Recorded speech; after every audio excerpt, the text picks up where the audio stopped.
Welcome to the latest episode of Loose Linc. Join us this evening as we are let loose with the hot topics in Lincolnshire this week. Don't miss out. All that on tonight's show.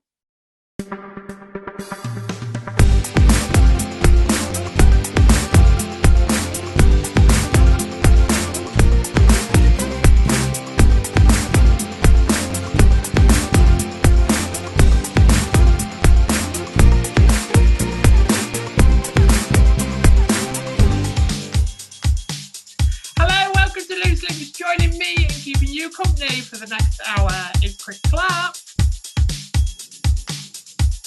He is here. I am here. Hello. Jason Lambert. Hello. And the most excited on the panel this evening is Mandy Stannard. Hey everybody! Right, this evening, rules out of COVID and how we get back into normality. But are we really ready for this? Can we actually live with this disease now? Also, we talk about cheating in a relationship as a Love Island star has cheated on his girlfriend a number of times, but he's made the decision to walk away. So we talk about, is heartache really important for everybody to go through? And we finish in somebody's hometown around here as they talk about doing dinner for dogs. Now, is this barking mad, or actually is it something of the future? All right, on tonight's show, good evening, panel! Hello. Hey. Chris, it's good to see you. Not seen you in a while. Been a while, hasn't it? Lovely to see you. Where you been hiding? What you been up to? Has work got really busy again now? Do you know, I am so busy right now. I'm doing quite an exciting project, so I'm not sure if I'm allowed to talk about it, but I'm working with Basil Brush at the moment. So. Oh, are you? You know, the famous fox. Oh, my word. I tell you something, we might have to have a private conversation about it. We might have to actually have him on the guest as on the show one day. So I might need to talk to you about that. What about you, Mandy? You're looking all cool and young at the moment with the new hairstyle, liking it? Looking really nice, looking really trim. Thank you. Oh, she's full of it this evening. All back, guys. She's absolutely full of confidence. And Jason, have you got new glasses? I have indeed, yes. Well, I can tell. Can you see us all a little bit more clearer? Is it a bit of a bad view? I can see you. I can see you properly. Let's start as we always start. Let's start with what you guys had to say. So let's start with last week's polls and their results. So the first poll was, mental health is very often a long-term condition in comparison to the short-term treatment. Do you agree? 100% of you said yes. There was nobody there that disagreed. After years of being in a steady relationship, would you be frightened or worried of dating again? 86% of you said yes, you would be worried and scared about dating again. 14% of you said no. And the final poll was, Lincoln and Lincolnshire streets are more frightening than they were 30 years ago. Do you agree? 60% of you said yes. 40% of you said no. So a bit mixed polls there this week. But let's get started with the loose chit chat this week. Let's start with topic one. All remaining legal COVID restrictions have been removed in England nearly 2 years after the first rules were introduced. It means people no longer legally require to self-isolate if they test positive for COVID, although they are still advised to do so. The changes are part of the Prime Minister's Living with COVID plan to transformation back to normality. Some critics say the plans the plan fails to protect the most vulnerable. Chris, do you agree it's time to move forward and now time to start living with the illness and disease of COVID? I do really, yeah. Obviously, it can come across as sounding the wrong way when you say that, but I think you've got to look at the big picture where this is concerned. You know, there's lots of things that we live with every day. I had this conversation with someone the other day where someone said, well, you know, aren't you putting other people's lives at risk if you're not taking any precautions? And well, you could say that about a lot of things. You know, you leave the house every day and put people's life at risk doing one thing and another, whether it's smoking a cigarette out in public or driving your car or, you know, living with another illness other than COVID. So, yeah, I think the impact has been huge in many ways. We've discussed the mental health impact as well, which I think is just as important as the, you know, the health impact. The mental health impact is just as important. And, yeah, I think that has to be taken into consideration. So yes, I think we need to move on. Me personally, having a performer's job, it was very, very difficult for me during lockdown. I think the performance side of things was restricted for the longest, and even now, we're still seeing that reflected in ticket sales in theatres and that, because people are still a little bit wary. So I think the quicker we get back to normal, people are going to be able to do their jobs properly. People are going to be actually able to have better quality of life all round, I think. I don't know where Jason's gone, by the way. I'll keep an eye on my phone, but he's just vanished. Oh, he's back. He's back. We aren't lost him completely. He's back. Where did you go? Oh, he's not back with us. We'll give him a second. Where did you go, Mr. Lavbert? I think my internet access dropped out. Mandy, let's go to you a little bit more on that, though. Do you think this Living with COVID plan has basically been because Boris has been almost like backed into a corner because he and his team have broken so many rules? Do you think it would have been very different if the people from the top were making the decisions, kept all the rules, kept all the plans, and do you think we would be as far as we are today if they had kept to all the rules?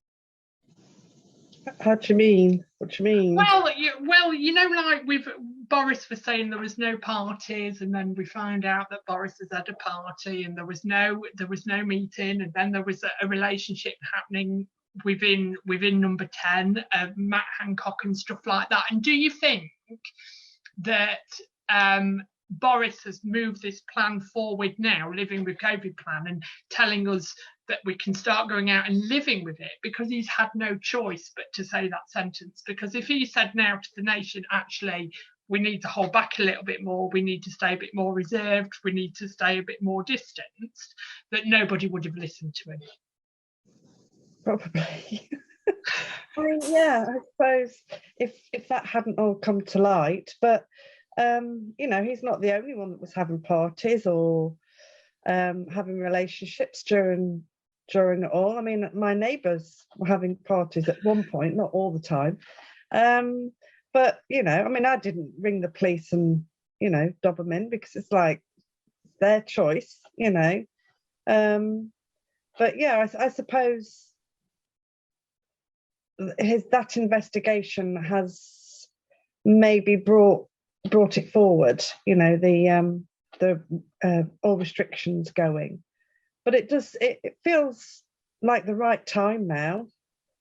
You know, I'm not saying. Do you feel like it's like, I just think it's gone a bit too quick, a bit too, like, you can hug people now, you can go into clubs, you can go into restaurants, there's no more self-isolate. It feels like when I first heard about COVID, it was going to be stages of coming out of the COVID plan, really, stage 1, stage 2, and it feels like we've just bypassed it all to the last stage and just thrown everything. Have we? I mean, have we? I mean, it's, you know, we've been able to just go out and wear masks on transport and in shops, but you know, you've been able to meet your friends and have gatherings. It might be smaller gatherings, but you know, you've been able to do that. I mean, you know, so it hasn't been sudden. It's not like we've all been told, you know, we keep your distance, stay indoors, keep in your bubble, keep your mask on, and then a week later, oh, you know, you can do whatever you want. So it has, you know, in some ways it's been quite gradual anyway. I think it's like it just said that, you know, it's about time. I mean, there are people that are vulnerable. You know, I know plenty that are still vulnerable, and I can see how they feel more vulnerable, and you know, and like maybe left behind. But it's, you know, like say, where do you start? Where do you stop? It's got to happen. What were you going to say, Jason? Well, I think you've got to bear in mind that this is coming in on the 1st of April, yeah? 4 weeks later is the local elections. Do you think it's more? Do you think it is political? And let's go on to that, Mandy. Let's seeing you brought it up, I'm going to direct the question at you, and it was your question anyway. But do you think there should be a different plan of moving out of COVID, for example, especially for the vulnerable? Because it almost feels like we've all been put into one boat now. So we were really considered at the beginning. Vulnerable the vulnerable are still isolating now. There's some people still isolating by their own choice now. But it was like I'm part of the vulnerable category, even though I hated being called vulnerable, because I'm a type 1 diabetic. So I was sent through a letter to say please isolate. But coming out of it, it just seems like so everybody was put in different boats going into it, but everybody's been put into one boat coming out of it and get on with it and live. Yeah, I'm classed as critically extremely vulnerable, so I was sent a letter to tell to isolate as well. I was talking to my husband today, who's a teacher, and they've been told that from the 1st of April they no longer need to test at schools. Although he said he's got enough to actually continue to do so if he feels like he needs to. When we first went into isolation, we didn't see each other for 19 weeks because of the self-isolating rules. Some people say, Jason, that's a perfect marriage. Yeah, but 19 weeks is a long time not seeing each other. But yeah, I mean, I think it's got to be personal choice, hasn't it, really? All through this pandemic, we were told this is what we should do, this is what we shouldn't do. And then we moved to it should be personal choice. Then it was masks in small shops that couldn't social distance. Masks on public transport. I don't think we can continue going down the route of being told that we can't do this, that, and the other. I think you have got to go back to living with it. We live with flu, and that kills thousands of people a year. We live with everything else. We've got measles, mumps, rubella, things like that, people who haven't been vaccinated for that. We live with it. We just need to be, as we have always been, sensible about ourselves and around other people. How's your industry cope, Chris? How is theatre and music and gigs, are they back to like they were in 2019, or are we still building? Here's the problem. In terms of most of my theatre shows,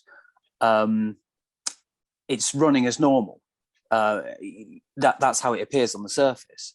But because of the uncertainty up until this point, you know, there was the new mask rules again recently, and and all that business.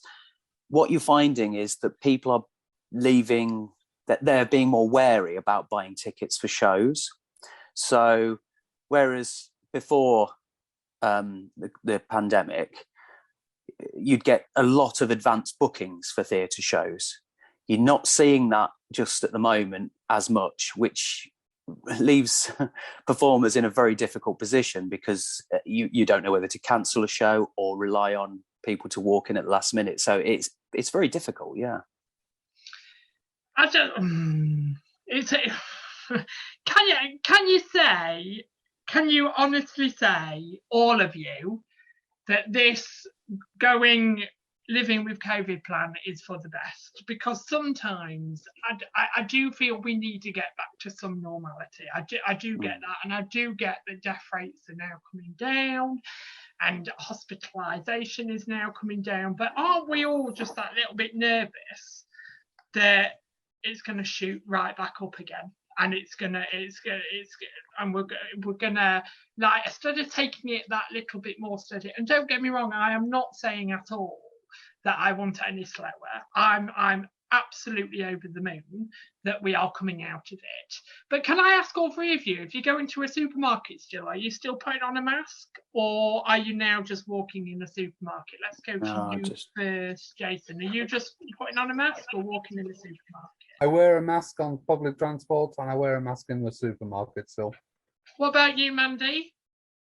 I've just recently stopped, but only like this weekend. What about you, Chris?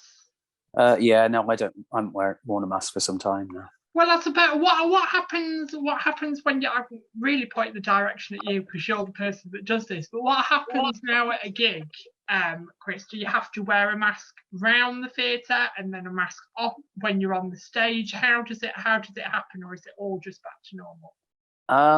No, it's just just normal, like it never happened. Really? Okay. My choir haven't worn a mask. We went back to rehearsal in September, and my choir haven't worn a mask since we went back in September for rehearsals. Really? I'm still really weary. I still got a mask when I go in the supermarket, and I've still got a mask if I'm starting to let my hair down a little bit more when it comes to going into town. I'm going back out and socialising in that way. So I do feel like sometimes I'm walking in every club without a mask, but I'm not going in a supermarket without one. Do you know what I mean? So I feel like I'm testing and trying. But see what you think. Tell us out there, do you believe that the living with COVID plan is now at the right time? Do you think moving forward that we need to come out of it and we've done it fast enough? Tell us what you guys think. Remember, there's many platforms you can contact us on. There's our Facebook page, group, Instagram, TikTok, Loose Links at www.looselinks.co.uk, looselinks@gmail.com. Make sure you answer our polls, join in with the discussion, make sure, because you are the fifth panel member out there. So a bit of light fun now, but I think this will get us a little bit talking here. Love Island Dr. Alex George cheated on his ex-girlfriend, Ellie Hetch, 4 times before breaking up with her, according to the reports. The former reality star 30 and barrister Clark, Ellie, have been together since January 2001 and went public with their relationship last June, but he called it quits this month. Mandy, could you ever take someone back that has cheated and lied to you, but still say every night, Mandy Stenrod, I love you? Well, firstly, I have to say, I don't even know who you're talking about. Nor do I. I think it's a load of posh, but they were. I'm an old person. I'm not young and hip or whatever. And I'm not really interested in any celebrities and their relationships. And when they got together, they went public. But in response, I think I think it's an individual thing, isn't it? But you know, people make mistakes, and but once. You make a mistake once, not more than once. And you know, if you, it's not. I don't think it's about the love; it's the trust. I can remember a friend of mine years ago sort of asking me, you know, what it's like being a single parent, etc., etc. And you know, she said she still loved her husband and all this, that, and the other. And I says, well, that's fine. You're always it's when love isn't enough. You can always love them, but it's just when love isn't enough, if you see what I mean. And then, because there's a point where it just isn't enough, because if they're cheating on you all the time, they obviously don't love you. And it's about respect. If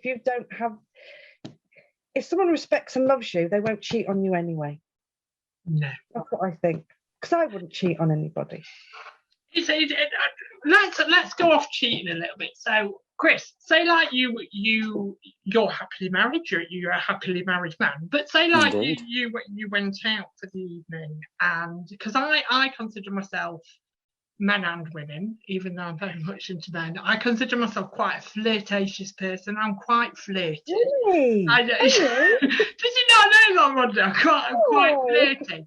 But if you, Chris, or your partner went into a club and you saw your partner quite flirty with somebody else at the bar, would jealousy turn on? Would you be very jealous of that, or would you be like, oh, I don't care, she's having a good time? I think it depends on the situation, really. I mean, there's drunken flirty behaviour that doesn't mean anything, and then there's flirty behaviour that's suspicious, and Yeah.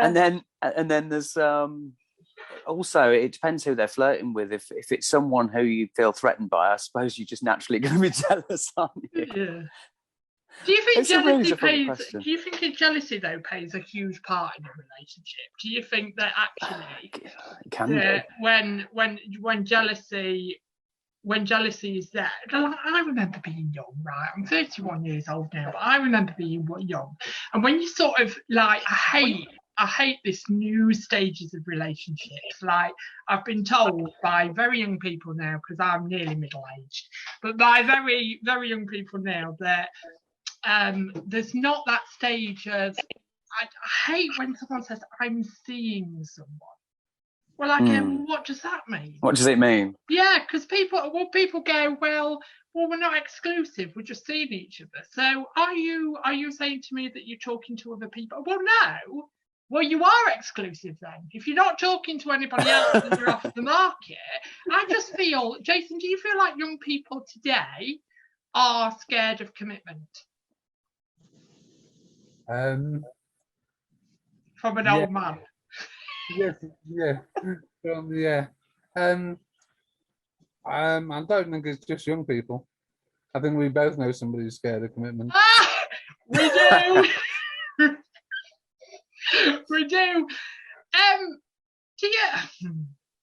It's hard though, isn't it? Because the thing is, do you think then, let's go to all three of you, see who picks it up first. Do you think that being in a committed relationship nowadays, is a thing of the past? And what's coming more into the future really is open relationships, where you go off with other people, but you still have each other. Do you think that's more coming into the year of 2022 than a committed, solemn relationship with one person? I don't think it's coming more into fruition. I think it's just that people are more vocal about things like that these days. I think where it would have been a bit more of a taboo thing to talk about in the past, and would have been kept behind closed doors, I think it probably... Say again? Some people I've known don't think it's a taboo subject. No. Yeah, but I think some people abuse that saying as well, because you can be in. I think you've got to be. To my knowledge, I've been in a very, very unsuccessful open relationship. I'm too jealous. I can't do it. If anybody's interested out there, don't come towards me with an open relationship, because I'm throwing it back at you. There's no way I'm doing it. I just can't do it. But I believe, Mandy, let's go to the oldest on the panel. I believe that actually, when it comes to an open relationship, I think you've got to be with somebody a good amount of years before even putting that plate on the table. I don't think you can do it at the beginning. Pardon? He'd be at the door. I wouldn't have it. I think it's like anything, isn't it? Certain people, personalities, they can do that. You know, open relationships or swinging and all that sort of thing. You know, they enjoy all that sort of excitement in their relationships. I'm boring. You know, I like monogamy. I like just one person to love me. I mean, taking me a long time. But you know, it's sort of like I'm just too set in my ways. I'm not. They want me, or they want nothing. Like they just want me to drop. You know, it just and I like it was said. I think it's not more prevalent. It's just more talked about. It's more acceptable. I mean, you know, if people want to have a relationship like that, then they should be allowed to have that relationship. You know, it depends if you're both on the same page, though, in it as well. I had a partner that just hated the idea. I can't believe I'm talking about this. Hated the idea of just having sex with one person for the rest of his life. Absolutely couldn't stand that idea. To me, that's perfect, because to me, maybe I'm a bit old-fashioned, but when I think of stuff like that, I think, well, it's quite nice that I'm the only one that he gets intimate with. I'm the only one that sees that side of him, and not the whole bloody world. And I think you've got to be on the same page. And if you make bloody rules in an open relationship from the start, you've got to keep to those rules, because as soon as you break those rules, it disappears. But that leads me on to what the next question that I was going to ask you, Jason. Jason, is it very important to you in any kind of relationship, or is it different kinds of relationships for you with trust? Or are you like, what I'm trying to explain is, you can trust somebody and you can say you can trust them complicitly and really, really trust them, but in your life, in your experiences, do you think there's stages of friendship and stages of trust? I trust my husband complicitly, and I trusted a previous partner, and that was thrown back completely in my face, as I found out after we'd split up that not once, twice, 3, 4 times, but 8 times he cheated on me. He told me he was going to work and sleeping with his boss. Wayne. And I thought he was at a care home. That's a very different kind of care home, isn't it, Jason, really, when you think about it? That's a very different guy. Well, Chris, in your younger days, because as we all know, you're now in your 50s, but in your younger days, you cheeky bugger. Chris, was you quite a flirtatious person? Was you always chatting up the women? Was you always confident? People would say that I've always been flirty, but actually I think from my point of view, it's more that I've always been more comfortable with women. I grew up around more women. I had sisters. I had a lot of friends who were girls. So I've just always had that sort of comfortable thing with females, I suppose, which when you've had a few drinks, I suppose, can be misconstrued as being flirty. Obviously, the problem now is that everybody's got to be so careful, because what we youngsters, when we were youngsters, would call flirty, would now be classed as harassment. Yeah, that's true, yeah. What about your love life, Mandy? When you were a young girl and when you went to the disco at 9 o'clock at night and home by 10, when you were a young girl, Never home by 10. Never home by 10. was you a very flirtatious sort of woman? Did you like a good old flirt? We see, I probably did, but I didn't know I was flirting. I was just chatting. To me, I was just talking to people. Other people would say I was flirting, but I wouldn't know a flirt if it slapped me around the face. You know, I'm just friendly and chatting. If I've had a few down me, then God help anybody, really. I've got to tell you a really funny story about me and Mandy. Me and Mandy have known each other, and I think I've said it on one of the show, but I will say it again just in case I haven't. Me and Mandy have known each other for very, very many years and have been friends for very. And I came out at 18. It took me quite a while. I knew for a long time, but I came out at 18. And I remember I told my best friend and told people, but I really personally wanted to tell people. So I phoned Mandy and went, "Can I just come round for a chat?" She was like, yeah, that's fine. And we sat on her sofa and we were talking for ages. And I was beating around the bush and I was going, because I was in a relationship. And I won't say his first name, but his surname was Jameson. So I used to say her name was Jamie.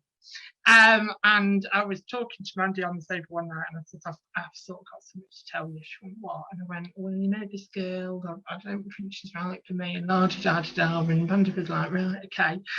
And I was beating around the bush, and I basically went, Mandy, I just need to tell you that I'm gay. And she went, thank goodness for that. I went, why? She went, I thought you were going to tell me you were in love with me. Because you would flirt all the time. She was absolutely dreading it. I was going to get down on one knee and go, Mandy, will you be my wife? Mandy, let's talk about heartache though and cheating and stuff like that. Do you believe, because I know people that have been very, very lucky in life and have found their partner very young and have been together ever since. One of my best friends is one of them. But do you believe everybody at some stage in their life should experience heartache, because that's the way you find true love? No. You don't? No. Tell us why. I think everybody deserves to be happy. I don't think anybody should have to. I mean, obviously, you would face that even in a relationship if your partner passed away. You know, like you do your parents or your siblings or your mates. I mean, that's heartache enough. I mean, why go through? Why does somebody else have the right to break your heart because they've decided that, you know, they want to move on? You know, there's ways of doing it, isn't it? There's ways around it. You don't have to, you know, if you love someone that much, you can be blind to the fact that things aren't working out, or you bury your head. Well, you bury your head in the sand. And yeah, I think everybody deserves to be happy. You shouldn't, if you can get away with not having heartache in that respect, then yeah, great. You know, and like you say, your friend, it's wonderful that people have that, and it's just unfortunate that a lot of us don't, and we go through. Well, I agree to disagree, only because people that I know that have been in love for a long time, and this isn't my friend. By the way, this isn't my friend. But when I've spoken to people about love and what love really means to them, do you really know if you're in love with somebody, actually, if you've never had your heart broken, if that's all you've known all your life is that one person and it's never changed? And actually, I think I would question, am I really in love? Because I don't know. I've never had that heartache. I've never had that hurt. I've never had. Do you agree, Chris, or are you on Mandy's side? Do you think? I'm on Team Mandy with this one. Yeah, I think I don't think you need to feel heartbreak to know what love is. I think I think if you know, you know. I think also if you've been with somebody that long, there's a danger of becoming too comfortable, but in some respects, that is being in love, is being comfortable with that person, being, like you say, you trust that person, and you know that person inside out. And why is that any different a love to someone that's gone through that? It's failed. They've been completely and utterly broken, to then find somebody else and say, "Oh, this is love." It's just a different love because it's with somebody else. It's like I love my family, and I love you, but not the same as my family and my children. And if I didn't, you'd slap me round the face every time you saw me. You wouldn't leave me alone.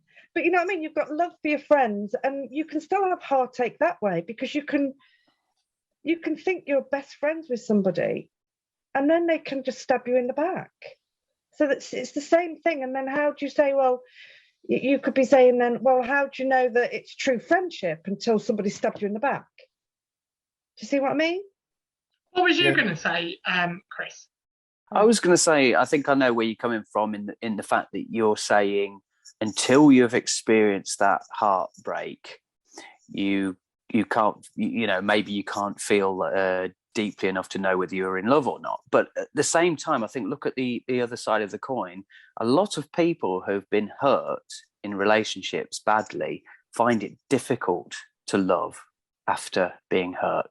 So it can work the opposite way, I think. Do you think the old saying is true, Jason? Do you think some people are just really unlucky in love?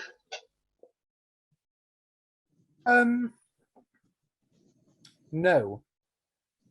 I think some people feel that is the rule because of people they've been with before who have caused them heartache.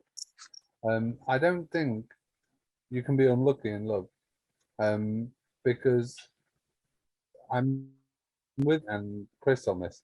I don't think you need to experience heartbreak to actually experience love.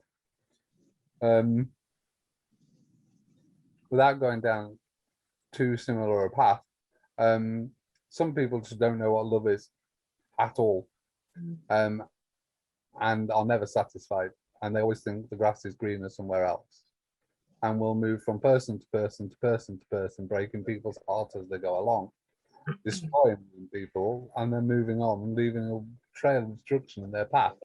And that's when people start thinking, well, maybe I am just unlucky love-wise because of what's happened. I don't think people are unlucky in love.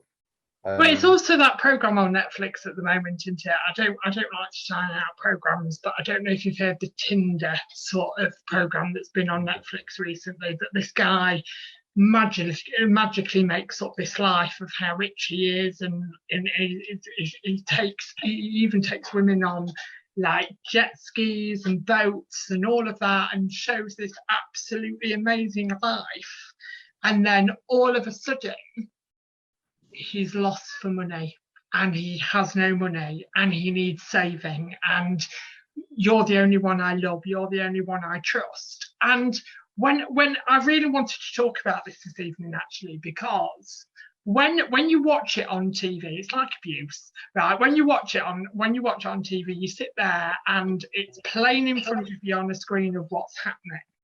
But actually, and you sit there going, why the hell aren't you seeing this? Why aren't you seeing what I'm seeing right now? Why can't you see that this person is using you and stuff like that?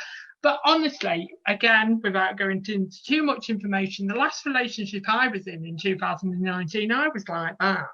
I was literally like that. Nobody could tell me he was a bag of mess, or he was rubbish, or actually you should disappear. He's only, and there were so many red flags, like how he left his last partner and how he treated his last partner, and all the time I was thinking, well, he loves me, he won't do that to me. But do you think that people can abuse and use in their own way the term love? Let's go to you, Chris, first. Yeah, that's an interesting one, actually. What I would like to tie in with this is what you were saying about being lucky or unlucky in love. And I think people confuse being unlucky in love sometimes with the fact that they are attracted to, I don't want to say the wrong people, but I know a handful of people who are attracted to the same type of person, and that gets them into the same problem every time. That's not that they're unlucky in love, that's that they make bad choices. And I think as well, when you're and those people, I've seen this whole blinkered thing many times, and it repeats and repeats and repeats. Sorry, what was the question? I'm waffling. Do you think that people use the word love for their advantage? Or have we lost him? Mandy, do you think when people use the word love for their own advantage? Cat here. Yeah, some people do, don't they? You know, and even in relationships, you know. Oh, can you just get that for me? You know I love you. Yeah. Chris, let's go back to you now that you're not a frozen screen anymore. do you think people use the word love for their own advantage, for their own gain?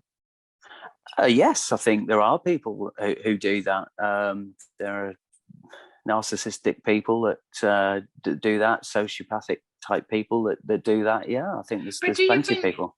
Do you think, Jason, that when if and when you've been in one of those relationships, do you feel that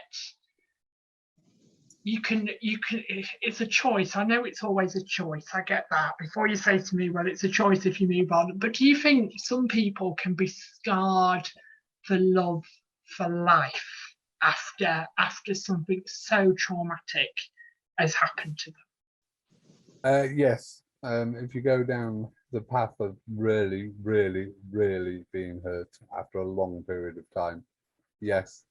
But going back to your point, can people use the word love to their advantage? Yes. And going back to your blinkered point, it doesn't matter what you say to somebody at that point in life. If they're with somebody that they think they love, who they think they are right for, it doesn't matter what you say to them, does it, Nick? Because they won't. Well, I've said in the past, I've been in 2 relationships in my life. There's 2 serious relationships in my life, and I like my best. I consider like the violent one right at the beginning in 2012. My best friend will say to me, he'll sit there and say, "Oh, I wish I knew, because if I knew, I would have done more. I feel like he's pulled the wool over my eyes. I feel this, that, and the other." But the reason I'm pushing questions like, do you think you're scarred for life, and do you think this, that, and the other, only because if he had intervened in 2012, if he had my best friend come round to my house and intervened, I don't know how I would have reacted.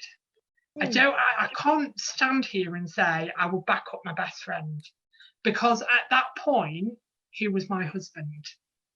So I think he would have, the persecutor, would have loved something like that to happen, would have loved one of my friends to turn up and go, what the hell's going on? Because actually, that would have been a testing point for me. And do you think people, Mandy, do you think people within relationships sometimes, when they've been years together, do you think people just think, well, this is not going to get any better? And they just, even now, they just settle?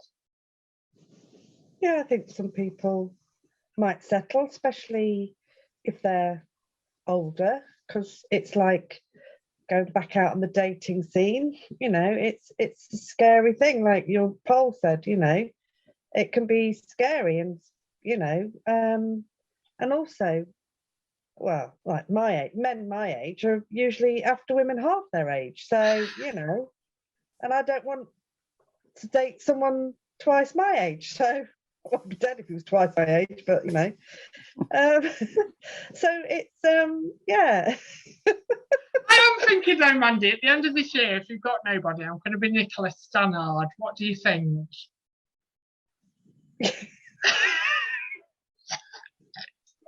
Do you like it? Nicholas Stannard. That's what I'm going. We could just do everything else, but just go elsewhere for the sex. Oh no, I'm not in any open relationship, mate. No. In a room, you two. Tell us what you guys think. Do you think that you should go through heartache in your life? Do you think you don't really know love until you've hit that stage? And do you think people use and abuse the word love? If you've got a happy ever after story of you and your partner, please share pictures on our Facebook page this week. There will be a status about show us your loving soulmate. Make sure that you put a person up.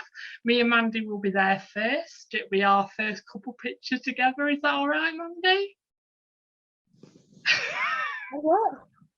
Mandy will be there first. It'll be our first couple pictures together on Facebook. Is that all right?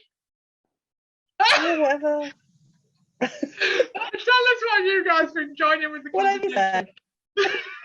So our last topic of this evening, believe me, doesn't the hour go fast, but in the last topic of the evening, a bar in Sleaford, one of our panel, I'm not saying who, but one of our panel are in this hometown. A bar in Sleaford has taken its food service offering to the next level with the introduction of dinner dates. I can't believe I'm reading this. Honestly, for dinner dates for dogs. And I'm not talking about dogs where you think that person that looks like a dog. I'm talking about actual dogs that bark and dribble.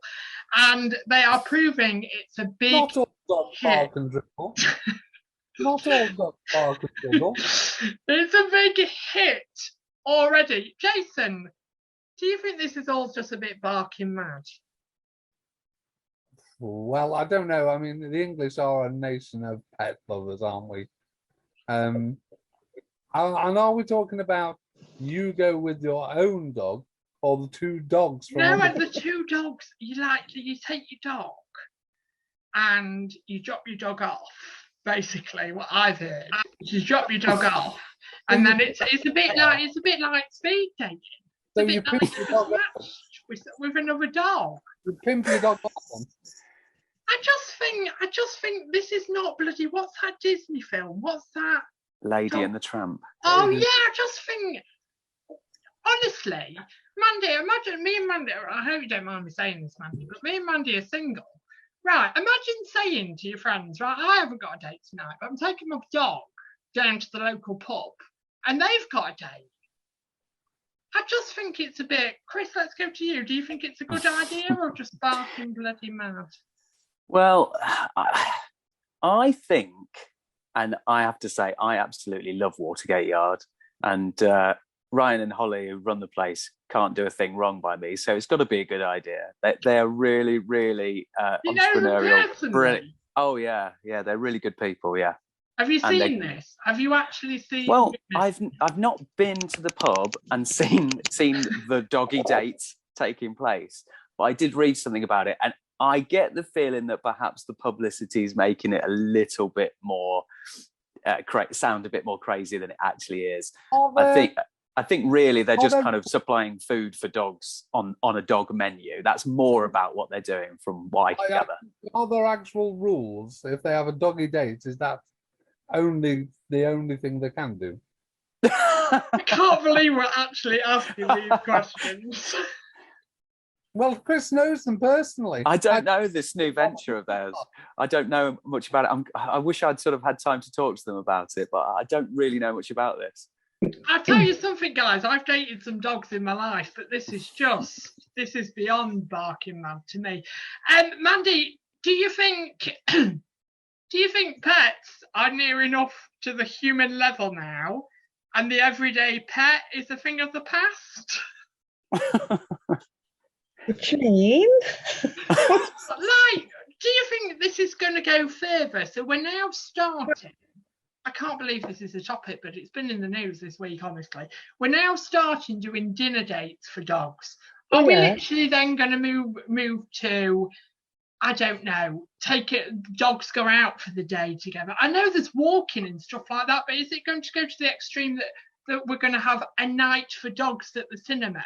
Is it just going to become? They have dog hotels, though, don't they? They have dog hotels where the dog goes. I know, that's bloody ridiculous. Honestly, why would you drop your dog off at a hotel for the night? Well, I'd rather go to a hotel than a kennel. That's a good point. Yeah. I suppose so. But do you think this is just a bit? Do you think, Mandy, that this is just going beyond a joke, really, a bit? Well, I don't know. It, like I say, it's pulled in some publicity, and if you're a dog lover, and I don't know, I'm a cat person, but I don't know. I don't think I'd take my dog and drop them off there. But if you can take your dog and have a meal yourself, then I suppose why not? It's just it's good publicity for the restaurant, isn't it, or the cafe? So right, Chris, I'm going to put you on the spot a little bit, and I'm going to go around the whole panel here. Right, we're talking about years ago, not now. So we're talking about years and years ago. So this person is no longer in your life. No longer in your life. Chris, have you ever been on a dinner or a date with a dog? Why would you ask me that? In my eyes, no, but maybe in other people's eyes they might answer differently. I don't know. Have you ever seen somebody that your friends have been dead against? Not to my face. Or you've been quite lucky in that area. They've never been against it to my face, so no, I don't think so. What about you, Mandy? Have you ever been on dinner or a date with a dog? No, don't think so. Oh, you're all too nice on this panel, you guys are. You're all too bloody nice. I didn't like. Have you? Okay, let's ask the other question then that I asked Chris. Have you ever seen somebody or dated somebody that your family or friends have not liked at all and been quite vocal to you about that? Yes. Oh, go on, Jason, tell us yours. Oh, well, it's my ex-partner. Didn't like it, they just didn't like him. No. Okay, I don't need to explain anymore, do I? That's the end of that conversation. What about you, Mandy? Has anybody ever been like, a bit too unsure of him, Mandy? Well, there was a few people that didn't necessarily like the person I married. Right. I couldn't see it at the time, and but I wouldn't dish him now. He's got kids, and we had a nice the relationship deteriorated. And that brings us to the end of the show. Thank you for watching that. Doesn't that hour just fly? Literally. Have you ever been out on a date with a dog? Have I ever been out on a date with a dog? Yes. I think I've been out on many dates with many dogs. But I didn't. I thought they were the absolute prince of princes can be, and then they turned out to be. You thought they were the dogs? Yeah, and they really wasn't. They really, really wasn't. But can you thank my panel for this evening? Thank you out there for watching us. The poodle of the panel that's always that little bit quiet. That's Jason Lambert. The small mini, I can't even say it. I've got it in my head and I can't even say it. The small mini pit bull dog is Chris Clark. It's me, and the Shih Tzu that never shuts up is Roger Stanash. Well, I don't know if I like that one. Join us next week where we've got a brand new panel, brand new conversations, all of that. Thank you for letting us keep you company this Tuesday evening. Have an amazing week and lots of loose fun. We'll see you next week. Take care. Bye-bye.